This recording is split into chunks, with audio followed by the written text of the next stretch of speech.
So we come to that time where I've got to fit the door hardware. So we're going to fit the window winder in. I've got no idea what order it is to put it in, but I'm just going to start.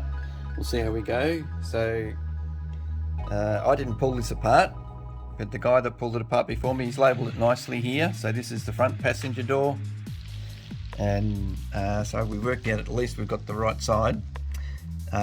We've got, this is going to be the front, and I've matched up, worked out where the holes go. So this part here is going to go in here. So I'm going to try and feed it all through here, and then we'll see how it works out.